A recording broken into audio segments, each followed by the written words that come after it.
Welcome everyone to today's ConnexUs Thursday talk. As always, I'm Xander Willoughby. We're ConnexUs. I'll keep this sort of as brief as possible. Quick housekeeping. We'll have our presentation and then we'll go into questions, discussion. I'll leave it there so that we can move on to our expert. So here's a go. I'll hand you the floor, and thank you so much for joining us today and for sharing. Hi everyone, my name is Murza Gulbraylieva. I'm a thematic lead on gender at Search for Common Ground Kyrgyzstan. And today I really want to share about speed dating and design thinking tools that we applied to our programming in a previous project.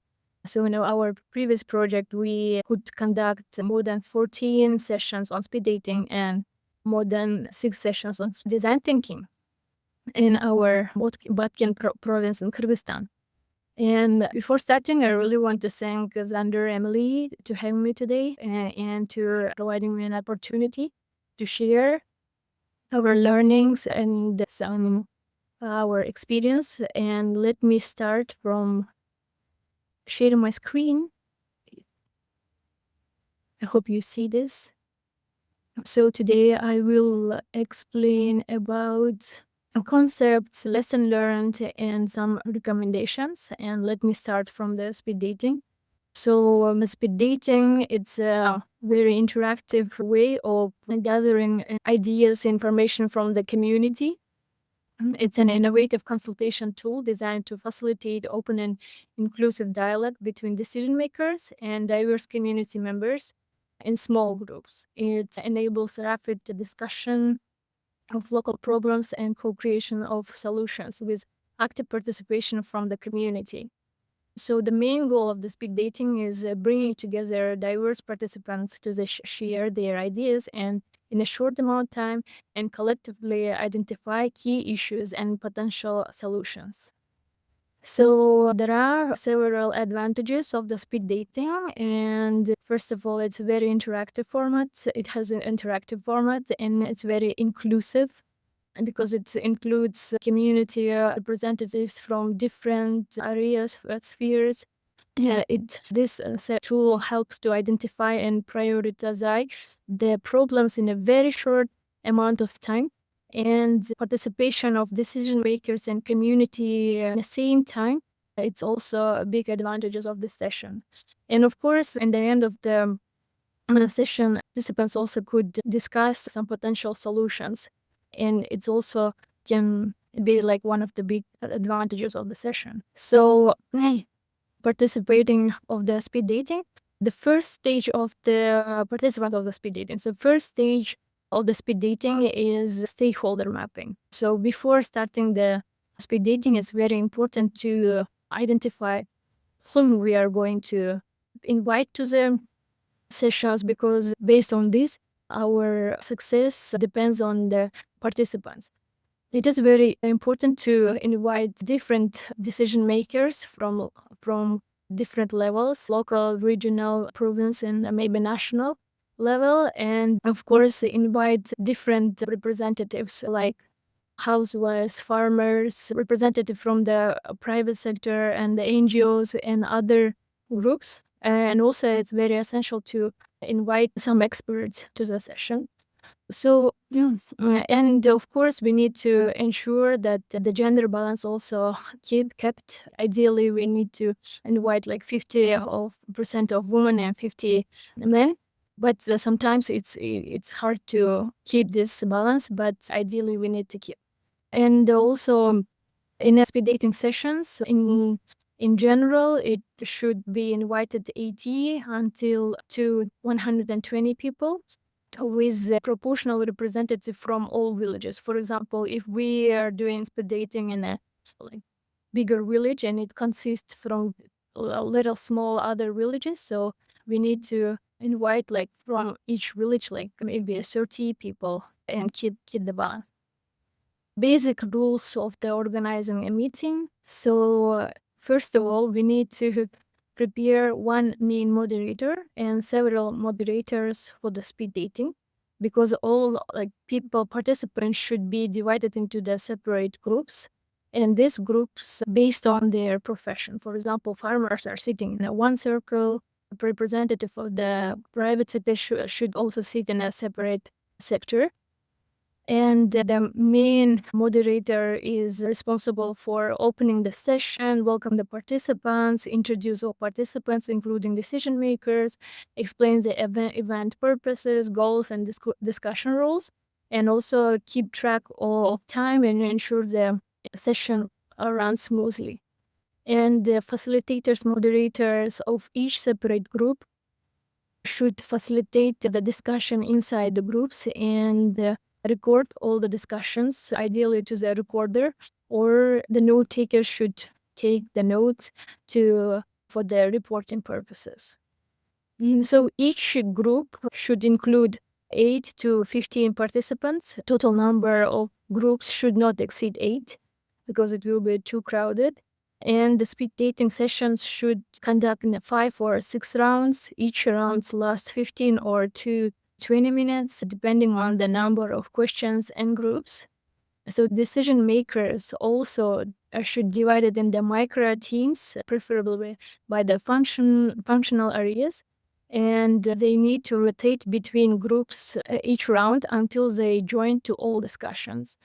For example, in the first round, they're participating in a first circle. In the second round, they're moving to the second group, so on. And they need to, each decision maker should participate in each group discussions.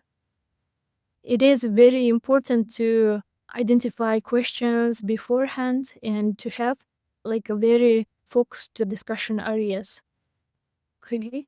So we can divide the speed dating sessions into the 2 stages. The first stage is the preparation stage. It, as I mentioned earlier, it includes stakeholder mapping, development of list of questions, training of facilitators and practicing, and the preparation of the venue. And the implementation stage includes the introduction, 5 and 6 rounds of discussion. Decision makers should always change and rotate to their different groups, and all discussions should be recorded. So based on our learnings, I want to emphasize that it's very important the preparation stage as well, because before starting, all the moderators and facilitators should be trained, and ideally to have some kind of role-playing scenarios, because they need to see different kind of situations to avoid risks and to be able to explain different questions, rephrase the complex topics and some terms. And they need to be very prepared and ready for the facilitating and moderating, because of their confidence depends the success of the sessions. And the second learning is it's very important to find the appropriate venue.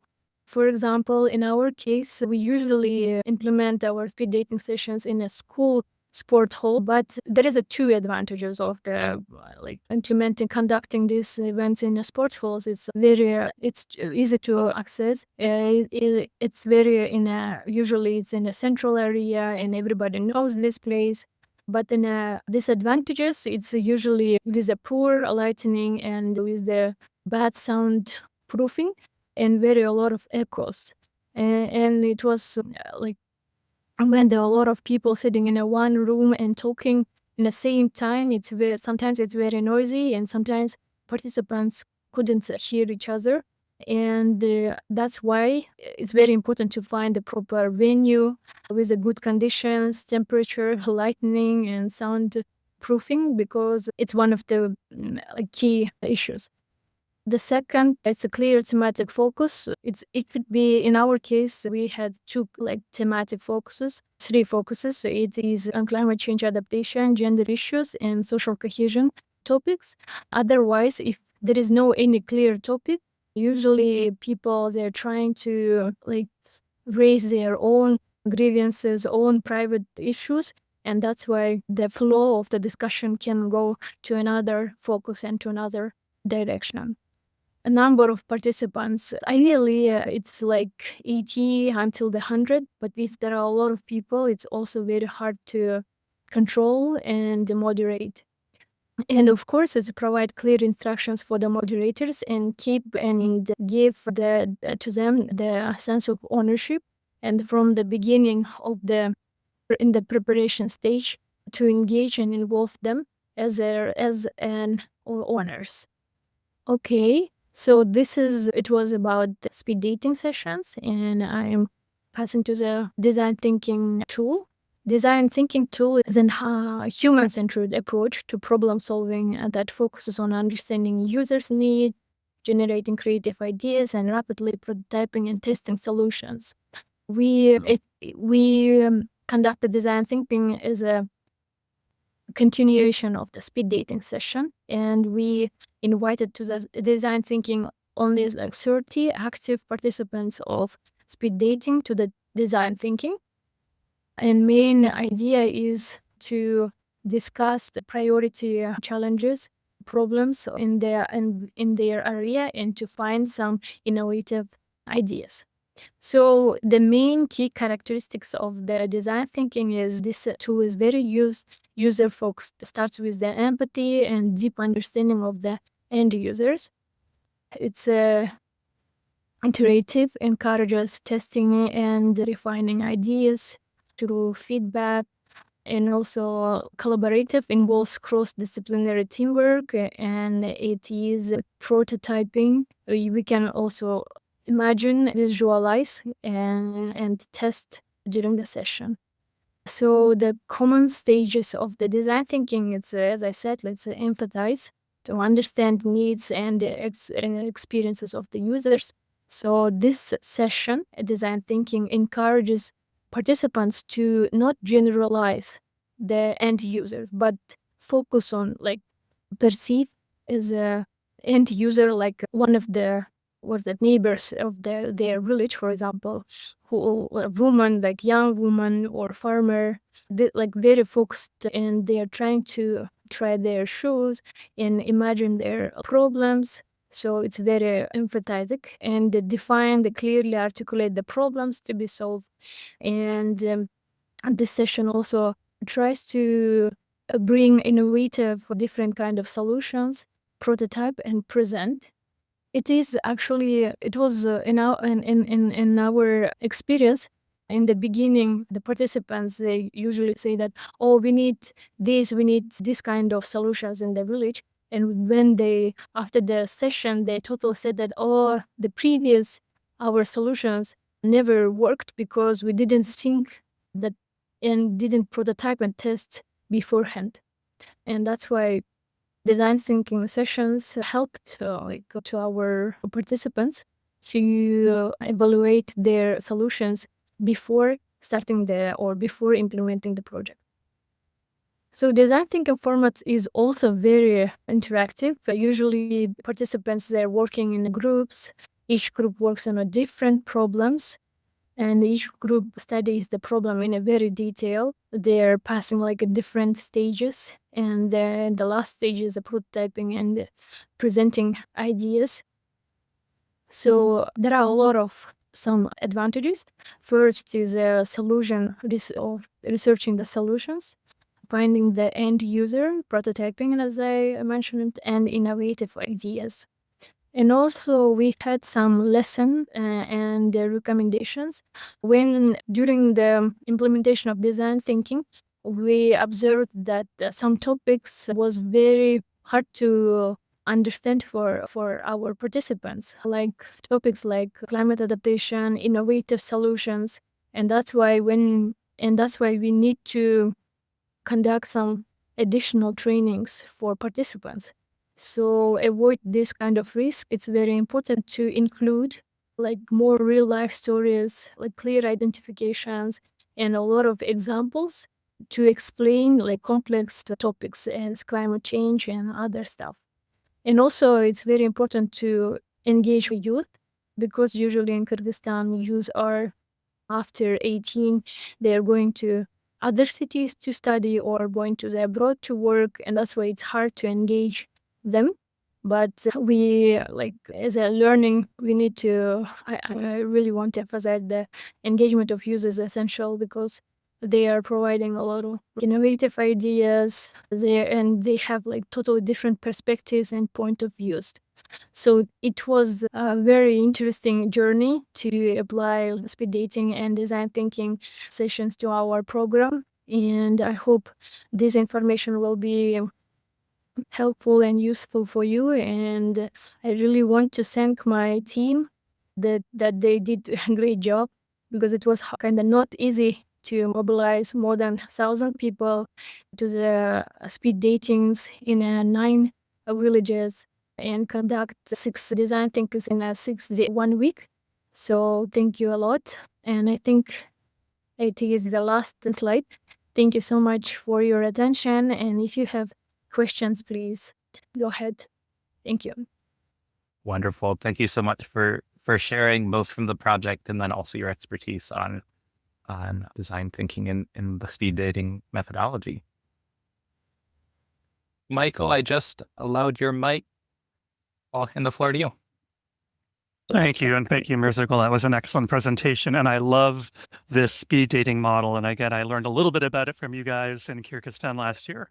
So I have 2 questions. One is, have you had any experience? Is it possible to do speed dating online, like in something like this, where you break people into small groups? And related to that, it's sort of your question around youth engagement, because, many youth, at least from the US perspective, no longer want to engage in face-to-face. They don't feel comfortable in the sort of that in real life experience and feel more comfortable in online situations. So I'm wondering, it's a challenge for you to engage more youth because they are more drawn to online platforms.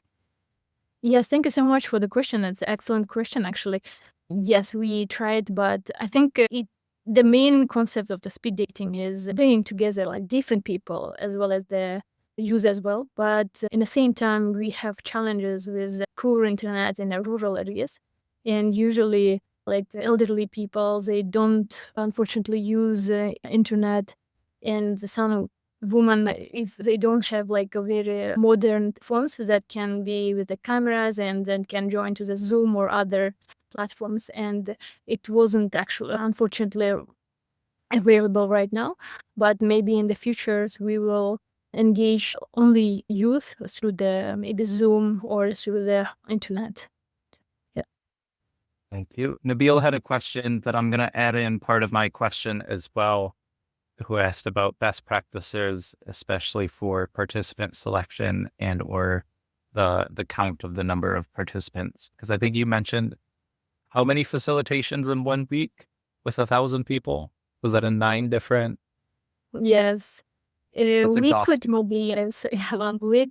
Actually, with speed dating, we were doing 20 days without stopping in 9, 10 villages, and we could mobilize people from different villages. And the best stakeholder mapping solution is engage local people and to closely collaborate with the local government institutions, so they know what kind of people, what kind of group of people living in this village, and what kind of problems do we already have.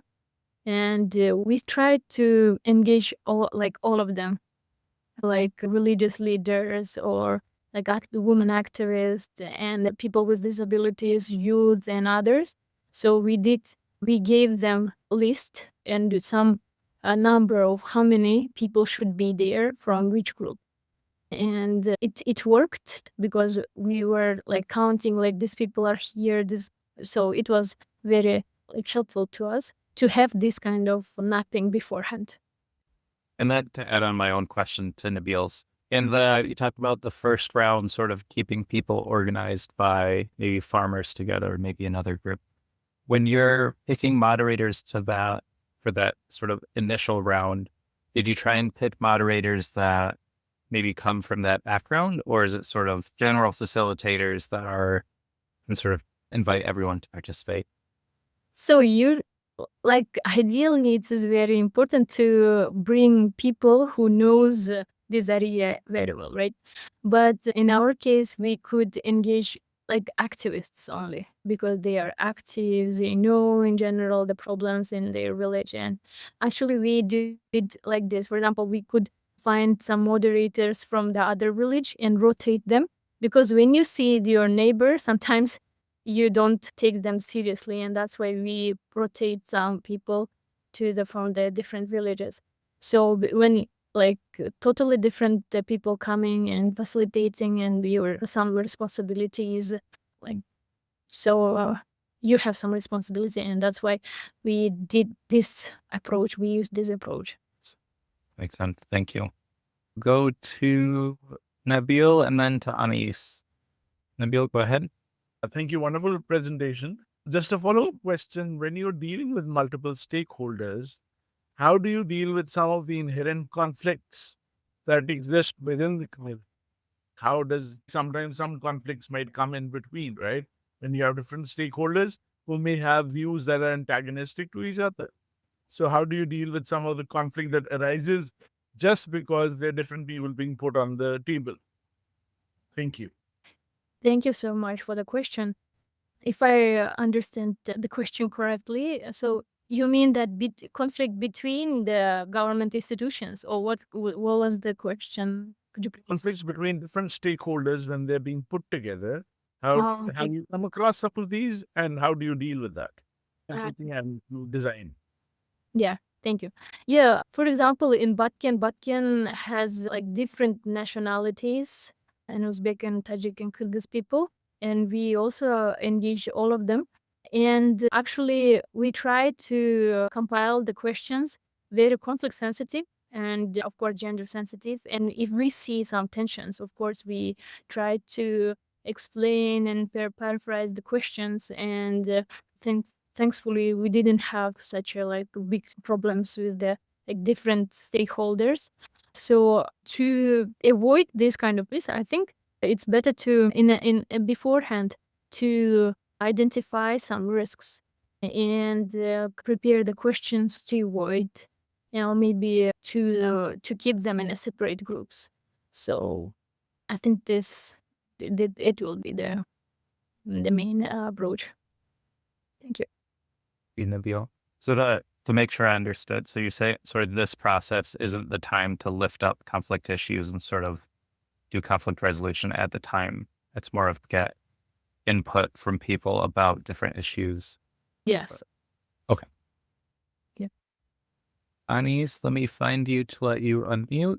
Thank you for sharing this great initiative. I wanted to ask you, like, from your perspective, do you remember any particular solutions or any ideas that came out of the whole process that surprised you, or you felt was different, or happened because you had such an interactive and kind of engaging process? And I think there has been a bit of time now since you're conducting those, so I've just seen any of these solutions kind of being implemented, and what has been different since you started kind of with the very participatory process.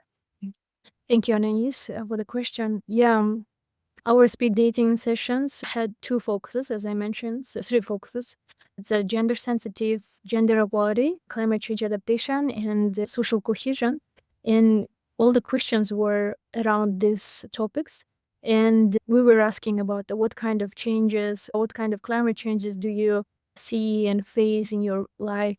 And it was like, in general, in each village, there was like very similar problems, that there is a lack of water, bad irrigation system, and natural resources management is poor, and this kind of things. And when we invited them and started to discuss about the solutions, as we were encouraging them to apply some kind of climate adaptation solutions. And it was really like a great process. When we identified the problem, then we identified a solution and we applied, because we provided some mini grants for the beneficiaries, for the residents of the villages. And the great solution was we could build some hydroponic system in the Batken, and also we could build several artificial ice in the mountains to get some water in summertime. So it was also very like interesting pathway of speed dating to the design thinking and a small grants program. Yes, if my colleagues, Samara and Kulma, have any ideas, please, you also can share.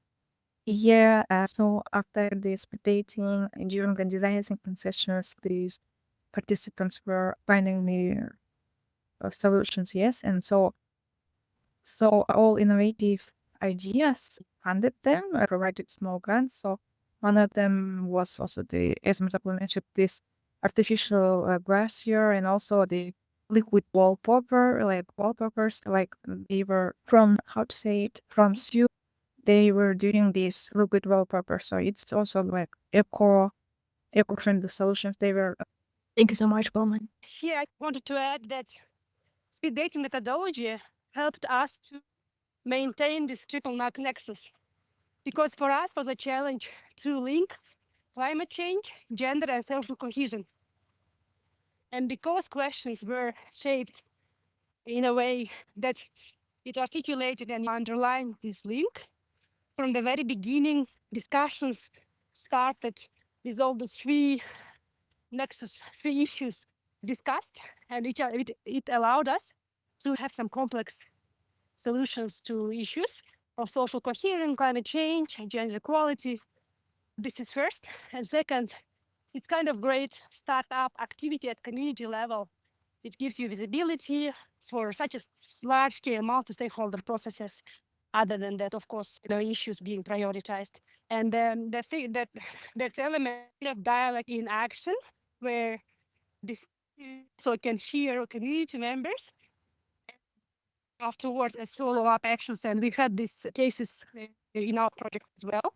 And then on the other hand, kind of intergeneric as well, because when you have different groups, there are some more younger participants, more older ones, and it also allows some intergenerational dialogue.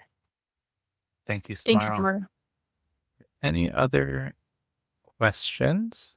I had two more to mention. One was you had an Instagram account to share. Do you want to introduce that while I put it in the chat? This is for the project in general, or? Yes, I will share my screen and show. Yes, we opened this page only for this project and we were explaining each stages of project from the beginning until the results. All participants could see that what we are doing and they can also check the Instagram page and see what's the difference between speed dating and design thinking. And also we were providing like details of process, like why we are doing this and what should be the outcome and this kind of questions. And as you see, we had a lot of engagement and like views and clear communication with our participants, and it helped to gain some trust. And right now after the project, they are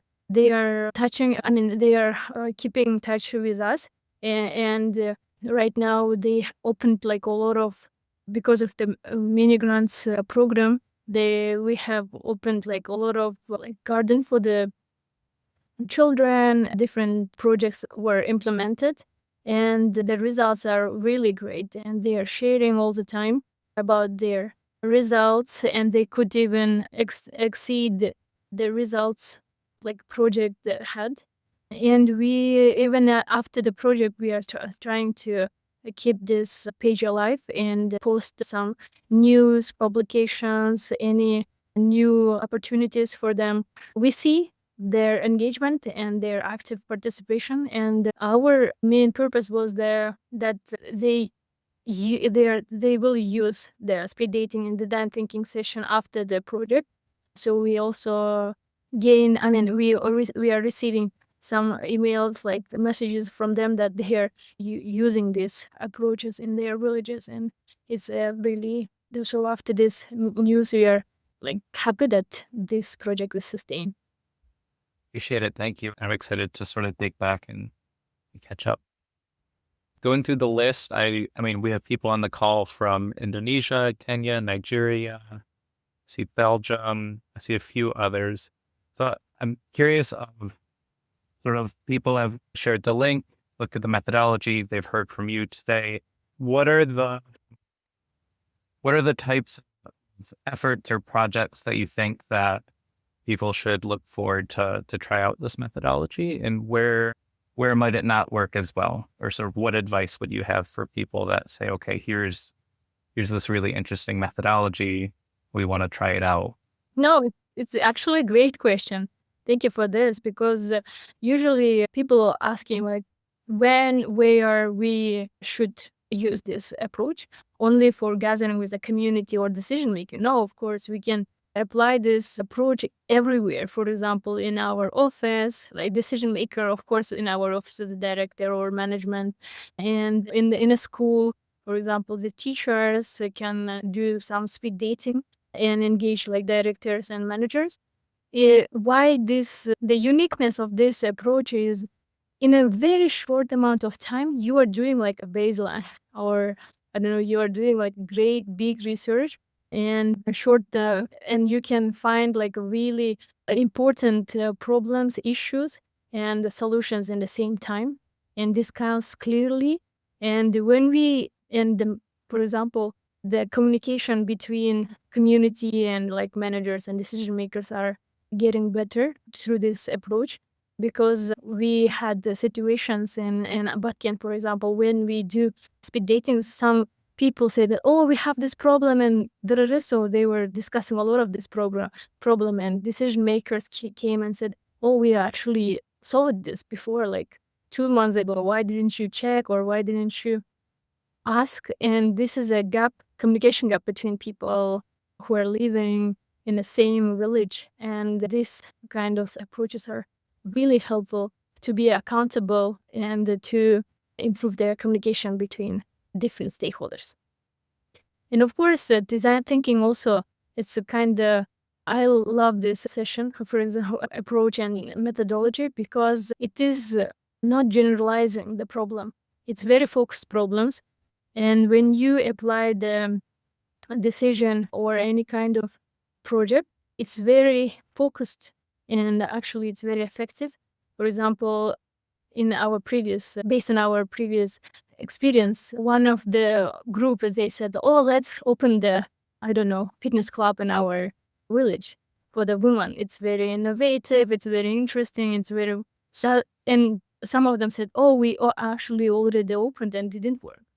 So they started to deep in and try to understand the locality, mentality, and different features of the village. And it's also like helping to the community.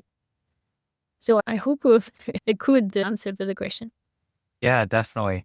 And it's so much a case of, so often sort of the knowledge that we need is in the room, and it's just a matter of figuring out how to get it sort of into the open for everyone. I really appreciated your last point too, that, sometimes just because something has been tried and it didn't work, doesn't mean that the idea doesn't work. Maybe it wasn't the right time, or maybe something went wrong, or yeah. Absolutely, yeah. I was gonna say last chance for questions. Otherwise, I'll ask if there's a question you wish you'd been asked that you want to answer, or a last word, or a piece of advice, or something. Advice for searchers. Actually, we need to we are really trying to reflect and do some kind of reflection meetings inside our team, because life is changing and everything is changing so fast, and approaches and methods also should be improved, or should change, or it should be it should have some revolution. I don't know what is that, like improvements. And based on our time, and right now it's a lot of like artificial intelligence entering our life, so deliberative and technologies are also should be applied to our programming. So the advice is from my side is to be open and to be curious for new methods and knowledge, to improve our work and to be helpful to the society, because this is our mission, like to make the life better for the community. That was a perfect way to put it, a perfect way to end the session. So thank you so much, Mirzagal, for sharing your expertise in another methodology. We put the links in the chat and we'll put it with the recording as well. But thank you again. And also Kulamai and Samara for joining us today. We really appreciate it. Thank you, Xander. Thank you, everyone, for joining and for the questions. Thank you. Thank you.